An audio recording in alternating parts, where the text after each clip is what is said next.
unrelated. This is Itsuki Sato, runner-up in the Japanese F4 Championship and a race winner in the Indian Championship, all of which just illustrates how popular F4 now is around the globe. It really is. It's why it was introduced. It has grown and grown. Commentating on the British Championship this year, I was just had a sort of a slightly nostalgic feel when I looked at the timing screens over the course of the year, because we have the flags of the nations that are competing on the timing screen, and I saw so many flags. It kind of took me back to Formula 3 in the 1980s and 90s, where so many drivers decided, okay, this is where I want to learn my craft, this is where I want to be, and drivers at the centre immediately springs to mind, packs a bag, up sticks, sets up on a house share with Maurizio Gugelmin in Surrey. So, somewhere on this grid are Formula One stars of the future, and remember the names, because in a few seasons' time they will be on a Grand Prix grid, no doubt. The grid is now being cleared. They will have one further formation lap before they are released into battle, and there the drivers set ready to go. Keen Nakamura Berta for second on the grid, Sebastian Weldon for pole position. That is Emanuele Olivieri, pat on the helmet to wish him well, and another. And then he sorts out where his crash helmet should be. But it's going to be a really intriguing race, this. Let's have a look at the grid then, just recap who starts where. Sebastian Weldon is on pole position. Italian champion Keen Nakamura Berta, the British driver, lines up second. The Middle Eastern champion Emanuele Olivieri is third, ahead of Thomas Behrman and Thiago Rodriguez. British champion Finn McLaughlin goes from sixth, ahead of Rintaro Sato and Areb Ansel. Jules Roussel with his grid drop seventh, ahead of the Chinese champion Simon Zhang. Central East European zone, Gino Trapper is 11th from Kyoho Lee, then Kimi Chan, and Itsuki Sato. Ryan Caretti is 15th from Emily Cotti, Marcus Chung, the Macanese driver, and 18th on the grid, the French champion Alex Munoz, who's had two big shunts this weekend, with Wang Zhujie rounding out the grid. There is a lot at stake. There's a lot to look for here. We're building this up, and it is, in quotes, only the qualification race. The results of this sort out the grid for the World Cup itself. But I love the fact that we have a Saturday of racing. So the way that we have a 4-day meeting for the Macau Grand Prix. Day one, free practice, and that's the time to get used to the circuit. For these young drivers, it's time to learn it and to feel it in the real world. So not just sitting in a simulator in glorious air conditioning. It's a bit different when you're dealing with the sunshine beating down on you and trying to stay as cool as you possibly can under an umbrella when you're down on the grid, but actually feeling the bumps, feeling the undulations of the gear circuit here at Macau, which we say it all the time. These are the normal streets of Macau. On Monday morning, barriers are going to be lifted up. They're going to be put on the back of recovery vehicles, and they're going to be stored for another year. And there's nothing quite like actually being in a race car. So Thursday is about that. Friday is about qualifying, and then we get two races over the course of the weekend. And people wonder why I like to come to Macau in November every year.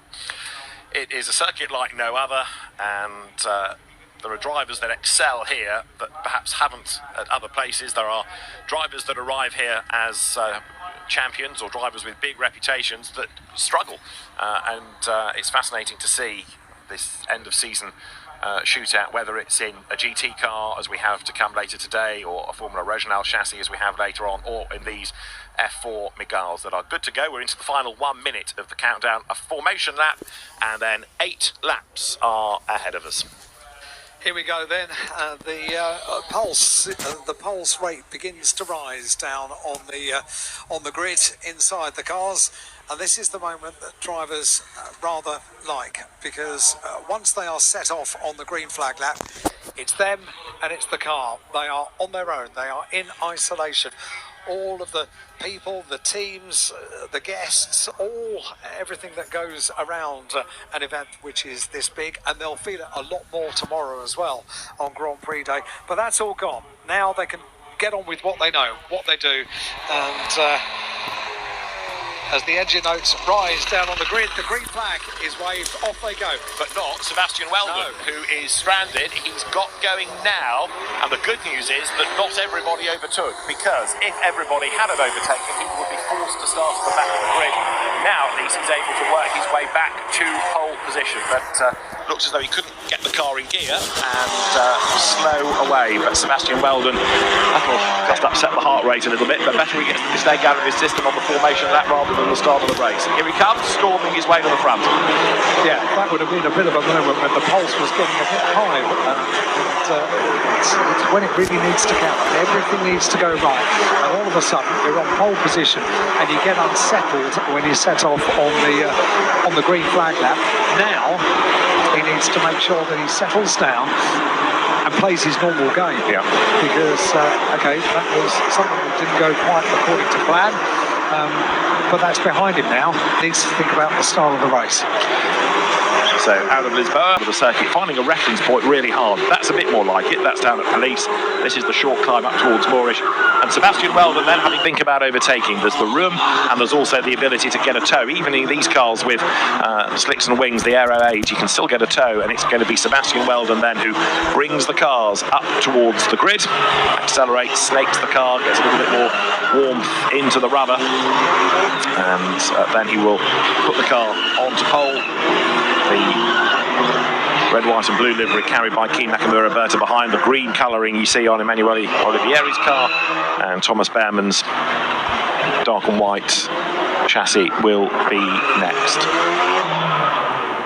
So the car's into place. There'll be that green flag at the back to say that we are good to go. It's going to be 8 laps for the first part, if you like, of the FIA F4 World Cup, the Macau Formula 4 race. This is the qualification race. Results determine the grid. So yes, you want to do well. Yes, you want a good result, but you need to finish, because if you don't, you're going to be at the back for tomorrow, and then the mountain is a very steep one that you've got to climb. The last driver into place is going to be Wang Yuzhe. Once he is there, we can get set for our first race of the weekend for the Macau Formula 4 race in the FIA F4 World Cup. Here we go then, the final car forms up on the grid, and then we'll wait for the green flag to be shown at the rear of the grid, and then the countdown is on to get this race underway. Our first single-seater car race of the weekend. It is for Formula 4, the FIA F4 World Cup. 5 lights on. Out they go, the race underway. Good start off the line from Sebastian Weldon, so too from the outside of the road for Keen Nakamura Berta. But a very, very good start indeed for Olivieri from the second row of the grid. Really good off the line, and now already having a look at Weldon for the lead of the race. Yeah, Nakamura Berta bogged down slightly. Olivieri up into second, and he's having to go for the race lead on the outside, coming into Madrid. This brave, and he's done it right round the outside. Fantastic effort. That is a brave, brave man. Emanuele Olivieri then is the race leader for second place. It is Weldon on the inside. It's Nakamura Berta on the outside. Finn McLaughlin's up to 4th already. Can they all get through Lisboa? No! Weldon's gone. Nakamura Berta has gone. Both of them outbrake themselves and go wide. That's going to put McLaughlin up into second place potentially. Keen Nakamura Berta, the Italian, he's not the only one. That is a disaster for him as Emanuele Olivieri leads the way as he wriggles his way now up towards maternity. The front row of the grid is nestled neatly in the barrier down at Lisboa. Unbelievable. Sebastian Weldon and Keen Nakamura Berta as we look back at very, very disappointed drivers that now know what lies ahead tomorrow. A difficult race is the answer. Both of them from the front row of the grid. Olivieri, great start from Olivieri, and that other story which is emerging is Finn McLaughlin's race. Yeah. These are headline stories in the writing here. Well, the drivers need to be out of the cars. I'm waiting to see whether we get a safety car, which I rather fear is on its way. But for now, it is Olivieri ahead of McLaughlin. And a drama in the background, another one in the wall, 2 in the wall, in fact. So that's at Moorish, and we're definitely going to get the safety car now. One of those, I reckon, the nearest one to us is Thiago Rodriguez. Was that Behrmann that went as well? I think it might have been, yeah. Right, safety car deployed. Safety car is deployed. To nobody's great surprise, and you put young drivers then all keen to impress under a big amount of pressure. Safety car deployed, and the survivors will come through at the end of lap 1.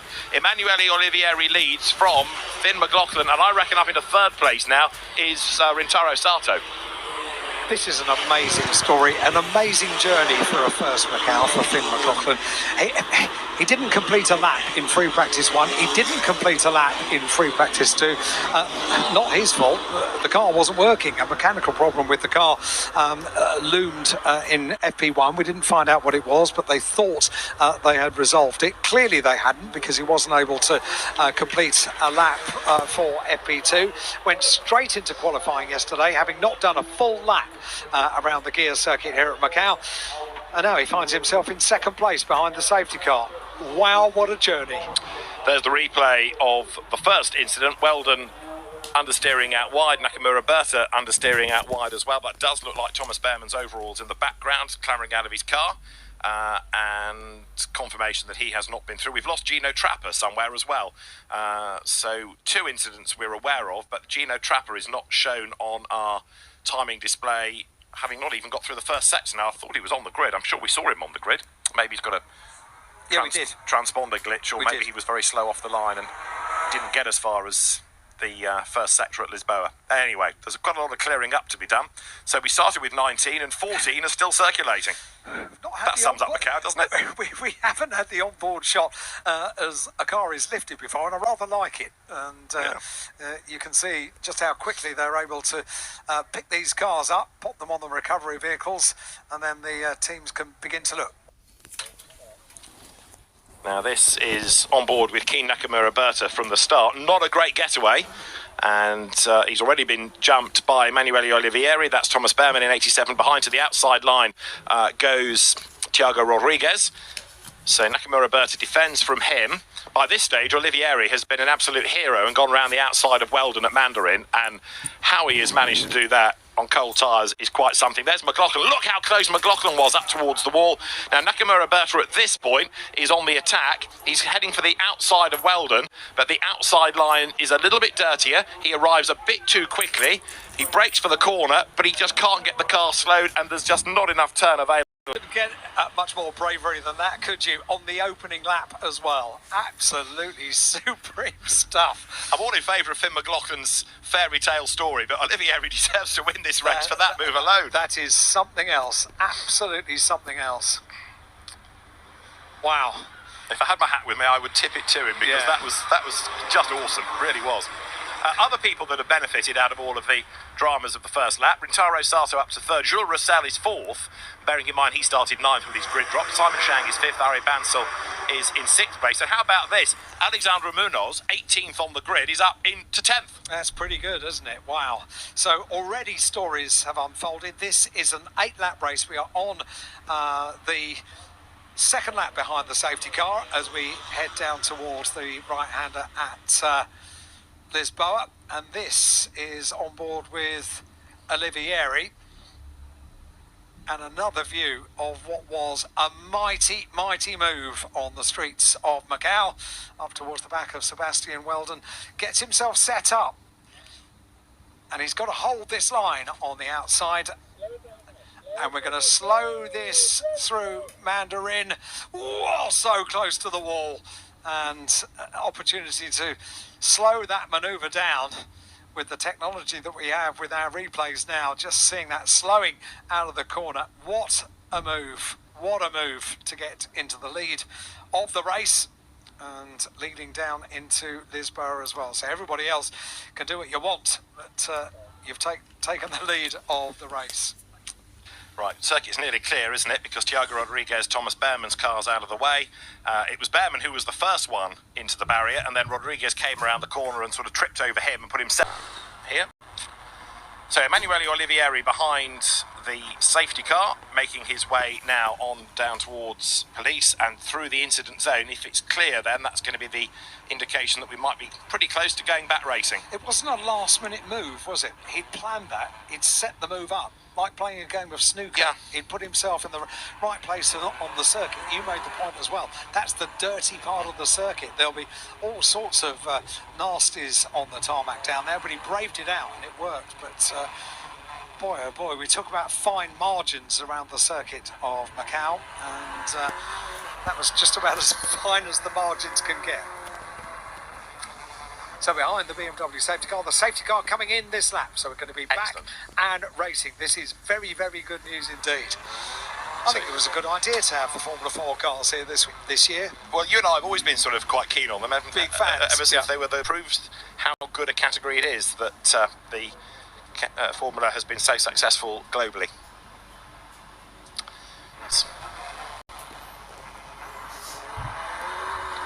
And Olivieri, I think, has pulled the pin all ready to go, hasn't he? So, speed building, here we come, ready for the resumption of the race.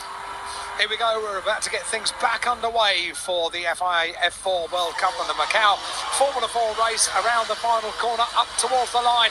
And Olivieri leads the field across the line down towards the scene of that incredible move down at Mandarin on the very fast run, on board with Finn McLaughlin in second place. And let's see how close he can get when they get down towards Lisboa. A little puff of the tyre there for the race leader, for Olivieri, through that Mandarin corner on the cleaner part of the circuit this time. But Finn McLaughlin is having a look, isn't he? He's all over the circuit, all over the back of the leader, side by side on the way down into Lisboa. Slots in behind, but Finn McLaughlin can sense a victory here. From 230 kilometres an hour through Mandarin to 80 kilometres in second gear to Lisboa, McLaughlin was in the wheel tracks. Vetty in third place, it's Rintaro Sato. And side by side, nearly McLaughlin sticks his nose up the inside. He is absolutely determined this is going to be his race win. Olivieri is going to have to make that the world's widest Miguel to keep him at bay. Finn McLaughlin then, having not turned a lap all day on Thursday, second place, fighting for a win. Brilliant. Can I breathe again? My goodness, you don't often see a single-seater having a little nose so close to the race leader on this tight and twisty section. But Finn McLaughlin is showing his intent, isn't he? Around Police, up towards Moorish they go. The top two have got a good gap, so the two of them can work away together, and they have broken away from the rest of the field.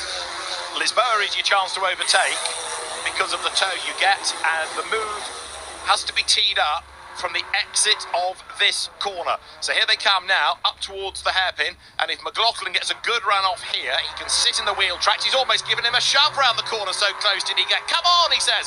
And actually that's hurt McLaughlin. He's fallen back by a couple of lengths, so he's now got to do the hard yards all over again as they come back down towards Fisherman's. And you're right to say the exit from Melco Corner is absolutely vital to setting up a manoeuvre, and Finn McLaughlin has had to rectify the mistake. He's nowhere near as close to the back of the race leader as he was, but he's pulling it back in, isn't he? He's reining in the race leader.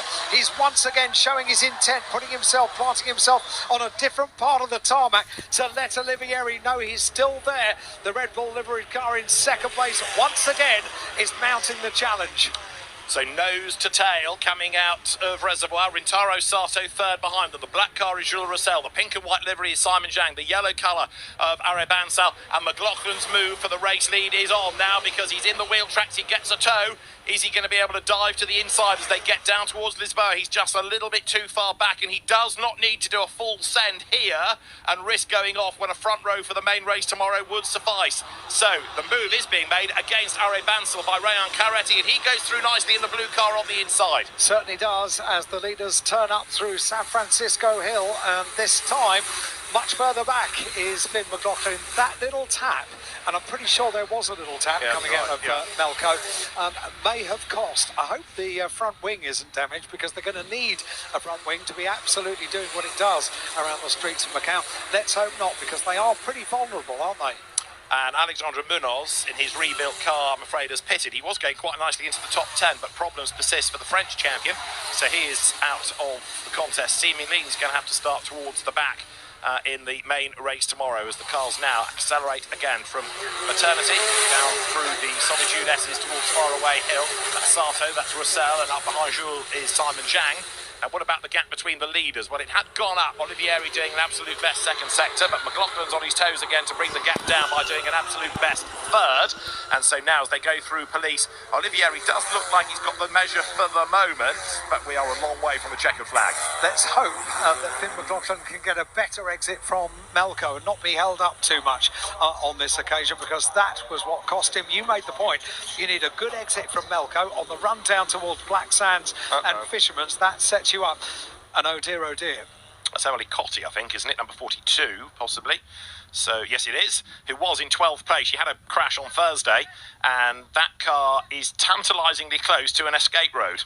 So, if only, it could be just pushed and pulled, we might have the road clear. So here they come, Olivieri leading McLaughlin. Sato is catching back up in third place as they come down now to the end of lap number 5. The leaders go through, and Emanuele Olivieri clearing the race lead. In second spot, Finn McLaughlin. The gap between them as they go over the stripe is 1 second, in fact. So I think Olivieri is just extending. He's done the fastest lap of the race now at 2:25.6. By 0.6 of a second. It was 0.4 of a second on the previous lap across the line, the gap between the top two, and that has extended by 0.6 of a second, 0.6, and it's over 1 second now between the top two. However, Finn McLaughlin has been really good on this part of the circuit, down through Mandarin and down on the run towards Lisboa, but not close enough to have a challenge. Not so for the third place battle. Sato having to look very much in his mirrors for Roussel, and Roussel has this time put in the overall best first sector of the race. Not surprisingly, the race leader on that last lap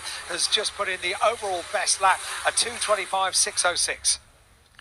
Now, we were querying whether Finn McLaughlin hit the back of Emanuele Olivieri. This is going to answer the question. They turn into the corner, and Tap certainly does give him a knock. Not deliberately, but Finn McLaughlin just a bit keen on his toes, and that's slightly affected him, actually, the bite a bit in a sense, because he's dropped back as a consequence. Agreed, and we thought there was just the slightest of touches, and there was, and good work by Olivieri. Confirmation on the timing screen. We've got the yellow flag down at turn 14 for Emily Cotty's car, and yeah, Olivieri did well to hold that, because that would have been a bit of a surprise knock, I would have thought. Well, indeed. So they go through that zone. The car's well offline, actually. It's barely seen on the camera as the cars go through. So you've got Olivieri with McLaughlin trying to catch back up again, and he's brought the gap down in that last sector by a couple of tenths. Then the car's now make that run again into Donna Maria. So we're currently working lap number 6, and Finn McLaughlin getting away once more from Sato, Roussel and Simon Zhang, 3rd, 4th, 5th, and edging closer to Emanuele Olivieri. He's close at the hairpin, but actually the gap stretches on exit, doesn't it? McLaughlin later on the brakes, but then he isn't able to get back on the power quite as well. Let's see what the gap is when they complete this lap, and I'm really pleased that we've had a good few laps now where they can get into the groove and do some racing laps around the gear circuit here at Macau, which is such a reward for a driver to get into the one lap after another without interruption. Really good news. Okay, they're going to come up and complete another lap now. We've got the battle on for third place. Sato still leading just from Roussel, and as the final sector for Finn McLaughlin was the overall best final sector on that lap. He's brought the gap down once again to 0.5 of a second, half a second between the top two. And Roussel here is on his toes to get past Rintaro Sato for third place. Finn McLaughlin on board then, trying to get a toe. He's not quite close enough, but he's in the wheel tracks coming down to Lisboa. Again, in a lot of this, it's knowing when to hold and when to fold. It's better to be on the front row for tomorrow than in the wall, and McLaughlin thinks about the inside line. Scrabbles round the corner, gets away with that. You can see the commitment is there, but McLaughlin is just staying the right side of a drama. Sensible stuff, because that could have gone horribly wrong. And you just wonder how many thoughts were going through his head. Hang on, if I do this, if I stay here, I'm going to be on the front row for the Grand Prix tomorrow, and that's the big one. Or I could be a hero today. No, okay, slot in behind. Exactly. Just one other thing quickly to get out of the way. Ari Bansal in 7th, Rintaro Sato in 3rd. They're both going to be investigated after the race for possibly being out of position at the first safety car line. So they may end up with a penalty. It's going to be looked at. McLaughlin here then, turning his way down through Faraway Hill, heading towards turn 14, where Emily Cotty's car has now been cleared because we've got a green flag down there, which is all good news. Here we go then, the top two with that gap at the front of the field, this battle between Two fantastic drivers around the streets of Macau on the gear circuit. Olivieri now is back where he was, right on the tail of the leader. And he is going to come through then in a moment to complete lap number 7. 1 lap to go. Emanuele Olivieri, I think, has driven a great race. So has McLaughlin, and it really sets us up nicely for the battle tomorrow, assuming they survive the last lap. Third is not yet settled, is it? Rintaro Sato ahead of Jules Roussel as they go by. The next pair, Simon Zhang from Ryan Coretti, Bansal, Chan, Lee, and then Itsuki Sato round out the top 10. Right, Finn McLaughlin, is this going to be the lap on which you become race leader, or the lap on which you decide that the front row is a better option rather than making a bid for the lead? It looks as though he's a fraction too far back. Third is closer, isn't it? Roussel has not given up in his quest to get past Sato. McLaughlin feints to the inside line. He's not going to make a move, but Roussel does try on the outside of Sato, and it doesn't pay out. There's no need to be a hero, is there? Not today. Absolutely no need to be a hero today. Tomorrow will be a completely different story, but I think Olivieri at the end of this race is going to be a hero. A superb move at the start of the race for the lead of the race. And McLaughlin is a hero already. Doesn't need to do anything risky, doesn't need to do anything for the top step of the podium. All of that can come tomorrow. So the race leader, Emanuele Olivieri, then just ahead of Finn McLaughlin. Now there is one other opportunity for McLaughlin, and that is coming down towards our bend on the last lap. We have had the Grand Prix decided that way in the past, not necessarily by the drivers that thought they were going to win it, but it has been doable.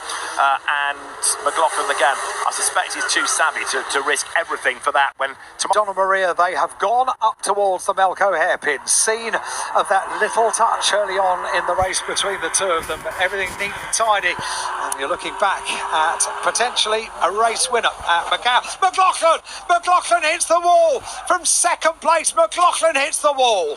He's going to be able to limp it to the end, possibly, but was anybody else involved in all of that? Because there's another slow car up the road. So Finn McLaughlin has clobbered the wall, and after such a great story, he is going to be at the back of the grid after all, as Emanuele Olivieri comes through. The checkered flag is at the ready. Drama on the last lap of the FIA F4 World Cup qualification race. Emanuele Olivieri wins. There's a massive gap before. We've had a change for second as well. It's Jules Roussel ahead of Rintaro Sato for second and third places. Fourth is Coretti. Fifth is Bansal. Sixth it is Kimi Chan. Seventh is Kyuho Lee. And we wait and we wait and we wait for anybody else. Coming up for eighth place then is the battered car of Simon Zhang with the right front corner completely broken. He was the other driver involved. Ninth Itsuki Sato. 10th is Marcus Cheng. 11th is Yuzhe Wang. And Finn McLaughlin has not got to the end. McLaughlin is going to end up being classified 12th and put himself on the 6th row of the grid. And there is the story. Finn McLaughlin in the wall, and he cannot believe it. What a character building weekend this is proving to be for the British champion. Oh, he drove such a race. And I thought he was doing everything absolutely right. Yes. Keeping out of trouble, staying up there, and he knows that's on him. Frustration. Absolutely. Utter frustration. Cannot believe it. He cannot yet sink in as to how he has made that mistake. Finn, we feel it with you, because he drove a super race, and the way they went down to Lisboa, you knew that he had decided, okay, this is good enough. All I have to do is hold it all together for this final lap, second on the podium today, and then I'll be on the front row of the grid tomorrow. And not over till it's over. Something went wrong. Yeah. I'd love to see the replay of that in due course, because sure Finn McLaughlin has thrown away a second place in that race, and he's made life very difficult. Not impossible, but very difficult for tomorrow. So, we knew it was going to be a good race, and it was a good race. Really dramatic. And I don't think we expected a finish quite like that. The other car that was involved, we saw another slow car, Simon Zhang, the right front corner, completely smashed on that. He was able to drag it to the line.